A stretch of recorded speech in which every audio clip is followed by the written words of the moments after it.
আমি ক্লাস 12-এ পড়ি। আমার কোনো ফ্রেন্ডের ওখানেই হয়নি, কারণ যারা ছিল সব ছোটদের বিল্ডিং এ।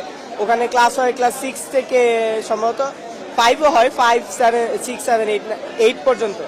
তো আমার কোনো ফ্রেন্ডই হয়নি, বাট আমরা শব্দ পাওয়ার পরে যখন গিয়ে দেখছি শুধু আগুন। আর আমাদের ক্লাসের ওখানে যারা কাজ করে, মামা বা খালা বলি আমরা, একজন খালাকে দেখছি, উনার একদম শরীরের চামড়া টামড়া সব পুড়ে গেছে। পুড়ে গিয়ে উনি ওখানে ছিল, আর কিছু তেমন দেখতে পারি নাই। সাথে সাথে আর্মিরা চলে এসে আমাদের সবাইকে সাইড করে আর্মিদের কাজ শুরু করছে। এইটুকুই দেখতে পাচ্ছি, আর কিছু দেখতে পাইনি। হ্যাঁ, ওখানে বাচ্চাদের ক্লাস হয়, 1 থেকেও হতে পারে, তবে আমি যতটুকু জানি ক্লাস 6, 7, 8 পর্যন্ত শিওর হয়। এইটুকুই আমি বলতে পারি। বিকট আওয়াজ, এটা আমরা শব্দ পাওয়ার পরে ভাবছি আমাদের বিল্ডিং এর নিচে আগুন লাগছে। আমরা নিচে দৌড়ায় নামছি। নামার পরে আমাদের বিল্ডিং এ যখন কিছু দেখতে পারি নাই, দেখি সবাই দৌড়াদৌড়ি করতেছে। আমরা বিল্ডিং এর সামনের দিকে যাওয়ার পরে দেখতে পাচ্ছি যে মানে আমাদের ক্যাম্পাসের সামনের দিকে আসলে বিল্ডিংটা, তো ওখানে দেখছি আগুন লেগে গেছে। এইটুকু দেখার পরে আর্মিরা এসে যা করার করছে, আমরা আর কিছু করতে পারিনি।